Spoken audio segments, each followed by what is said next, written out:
In the vast tapestry of world civilizations, few eras shine as brilliantly as the Ming Dynasty. Born from revolution and rebuilt from the ashes of war, the Ming era was a time when discipline shaped society, when art reached new heights, and when an empire dared to look beyond the horizon of the known world. For nearly 3 centuries, the Ming Dynasty ruled a land of bustling cities, flourishing markets, and thriving craftsmanship.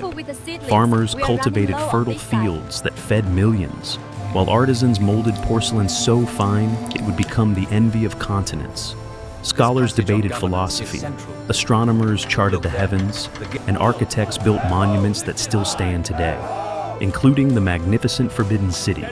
But the Ming Dynasty was not only a world of ideas and beauty, it was also an age of steel and fire. The armies of Ming marched with unwavering discipline, defending its borders behind the strongest Great Wall ever constructed. And on the open seas, the colossal treasure fleets of Admiral Zheng He embarked on expeditions unmatched in size and ambition, forging connections from Africa to the Middle East.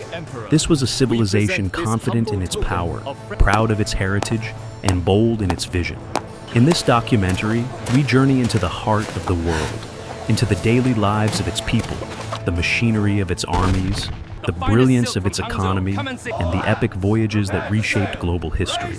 This is the story of the Ming Dynasty, an era where life, power, and greatness converged into one of humanity's most extraordinary chapters. The rise of a new empire. The rise of the Ming Dynasty began in a time of chaos, a period when the once mighty Yuan dynasty, ruled by the Mongols, was weakened by corruption, famine, and internal rebellion.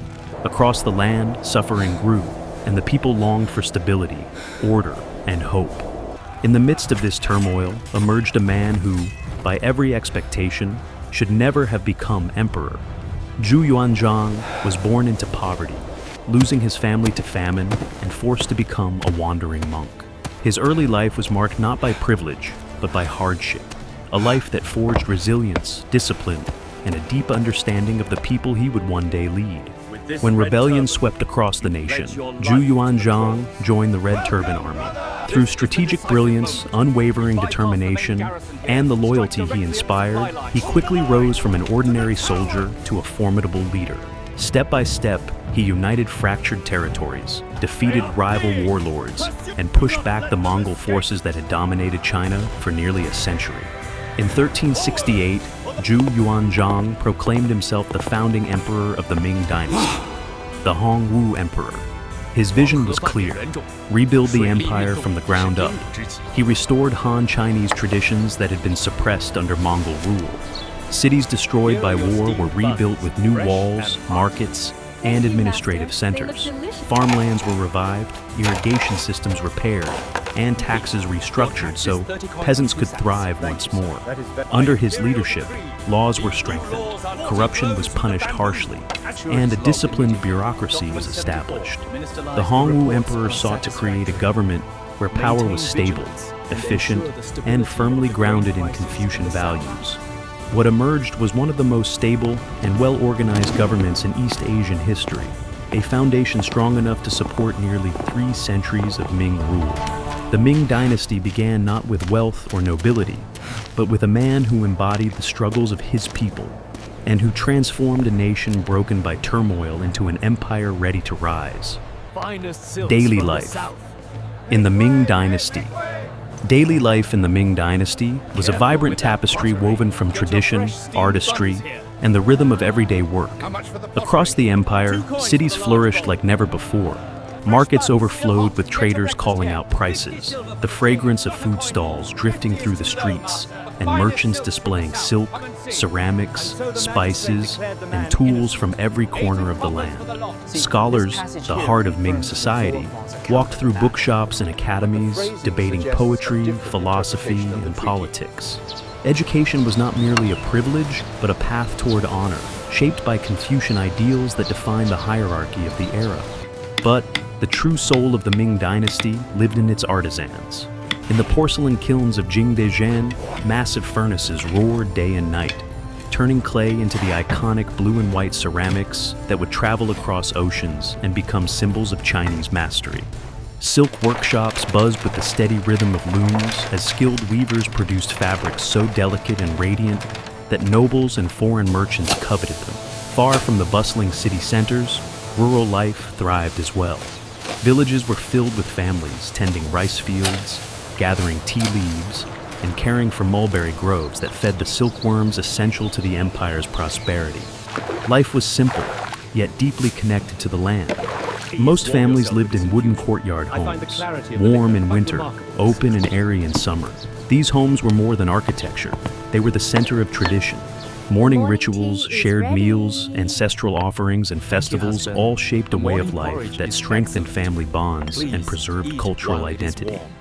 As night fell, lanterns illuminated the streets. The cities did not sleep. Theater troupes performed stories passed down for generations. Musicians played the pipa and erhu, and tea houses filled with laughter and conversation. Daily life in the Ming Dynasty was not only work and duty, it was beauty, culture, and community. A world where tradition guided every gesture and where artistry infused even the simplest moments. The Ming military machine.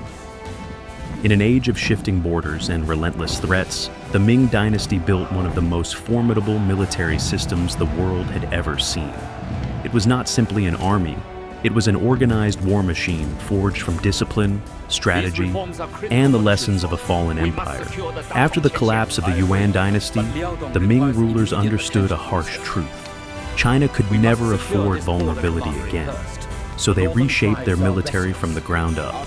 The empire established a massive standing army with soldiers registered through the Wei Suo system, a unique military household structure where families served for generations, ensuring an unbroken supply of trained warriors.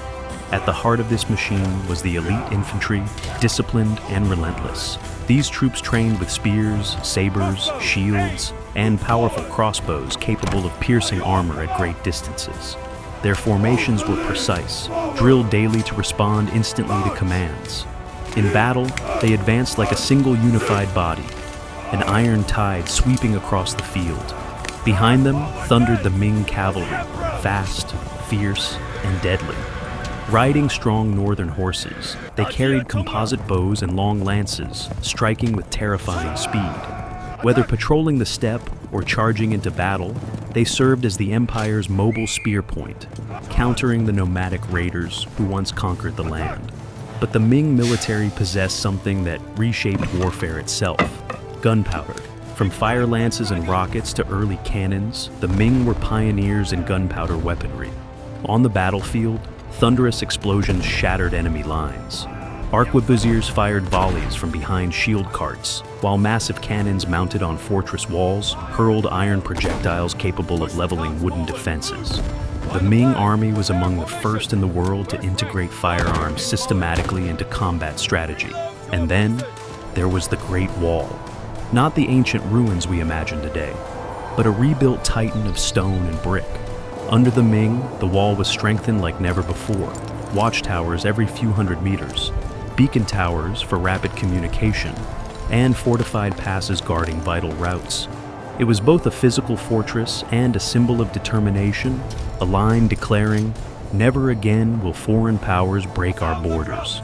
When threats rose, from Mongol horsemen in the north to pirates along the eastern seas, the Ming military mobilized with overwhelming force. Commanders like Qi Jiguang reformed tactics, drilling troops with unmatched discipline and developing new formations to crush coastal raiders. Every soldier, from footman to general, knew that the safety of the empire rested on their armor, their blades, and their resolve. The Ming army was not merely built to fight. It was built to endure, to guard an empire vast, wealthy, and constantly tested by the world beyond its walls. Agriculture and economy, the root of prosperity. The true strength of the Ming Dynasty did not rest only on its armies or its walls. It was rooted in the soil, in the millions of farmers whose labor sustained one of the most prosperous empires of its age. Across the vast plains of China, agriculture flourished like never before. The Ming government invested heavily in irrigation. Canal networks, water wheels, dikes, and reservoirs transformed dry lands into fertile fields. With improved iron tools, plows, sickles, and seed drills, farmers produced unprecedented harvests of rice, wheat, and millet. New crop varieties and double cropping techniques fed a rapidly growing population, pushing China's numbers to heights unseen in earlier centuries. But prosperity did not end in the countryside. In the cities, the heartbeat of the Ming economy grew louder with every passing decade. Workshops buzzed with artisans mastering their crafts. Porcelain kilns in Jingdezhen glowed like furnaces of creation, producing blue and white ceramics that became treasures on the global stage. Blacksmiths forged weapons, tools, and elegant metalwork. Papermakers refined techniques that shaped literature, bureaucracy, and art. Silk weavers produced delicate fabrics sought after by nobles near and far. These goods filled bustling marketplaces, where merchants traveled from village towns to great urban centers. Caravans moved across the Silk Road, while fleets of ships carried Ming products overseas, to Southeast Asia, India, Persia, and beyond. Chinese ceramics, silk, and paper became symbols of refinement, traded for spices, silver, and exotic goods from distant lands. Under a stable administration and abundant harvests, wealth flowed through society. Families prospered, cities expanded, and the empire's cultural life blossomed. The agricultural engine powered the economy, the artisans added brilliance, and trade carried the Ming name across oceans and continents. In the end, the prosperity of the Ming Dynasty was not a miracle. It was a system built on innovation, discipline, and the belief that a strong empire begins with a well-fed people. Global trade and Zheng He's Voyages. During the reign of Emperor Yongle, the Ming Dynasty looked beyond its borders and toward the open seas. At the heart of this vision was Admiral Zheng He, a eunuch, diplomat, and one of the greatest navigators in world history. Commanding a colossal fleet of treasure ships, some said to be the largest wooden vessels ever built, he embarked on 7 legendary voyages, from the ports of Southeast Asia to the kingdoms of India, Arabia, and the distant coasts of East Africa. Zheng He carried silk, porcelain, and the prestige of the Ming Empire.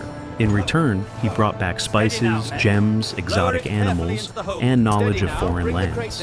But these missions were more than trade. They were diplomacy on a global scale, forging alliances, settling conflicts, and projecting China's power across the oceans. Zheng He's voyages revealed the Ming Dynasty's bold ambition to engage with the world not through conquest, but through exchange, respect, and awe-inspiring maritime strength, culture, art, and architecture. The Ming Dynasty was not only an age of power and prosperity, it was an age of beauty. In art, architecture, and literature, the Ming era carved an aesthetic legacy that still defines how the world imagines ancient China today. At the heart of this cultural brilliance stood the Forbidden City, the imperial palace of unmatched scale and symmetry. Completed under Emperor Yongle, its red walls, golden roofs, and grand courtyards formed a masterpiece of engineering and symbolism. Every beam and tile followed principles of harmony, hierarchy, and cosmic balance. The Forbidden City was more than a palace. It was the physical embodiment of imperial order, reflecting the universe as the Ming believed it should be. Meanwhile, the city of Jingdezhen burned day and night with the glow of porcelain kilns. Here, master artisans perfected the art of blue and white porcelain, delicate, luminous, and impossibly fine. These works traveled across continents, treasured by kings, sultans, and merchants from Asia to Europe. Ming porcelain became a global symbol of elegance, its patterns inspiring countless imitations for centuries to come. In literature, scholars preserved and expanded China's intellectual heritage. The Ming era produced extensive encyclopedias, historical compilations, novels, and dramas. It was during this time that some of China's most beloved classics reached their full form. Tales of loyalty, myth, romance, and rebellion that continues to influence film, theater, and storytelling across the world.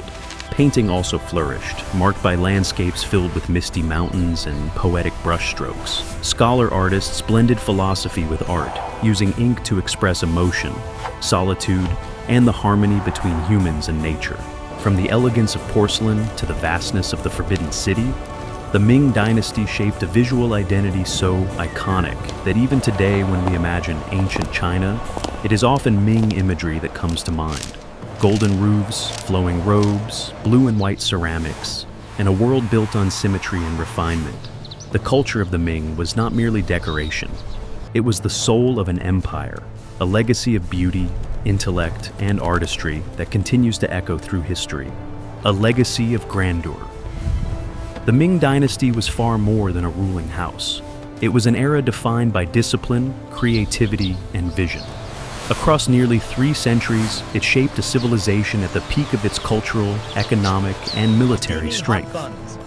From the fertile fields of rural China to the bustling streets of cities, the Ming people built a society where agriculture, craftsmanship, and scholarship thrived together.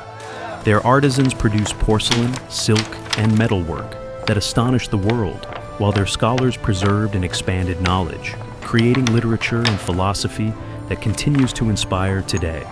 The Ming military, disciplined and innovative, defended the empire's borders and safeguarded its prosperity. The Great Wall stood as a testament to their resolve, and Zheng He's voyages across distant oceans revealed the dynasty's ambition to engage with the wider world. Trade routes carried Chinese goods, ideas, and influence to lands as far as Africa, India, and Arabia, connecting cultures long before globalization became a word.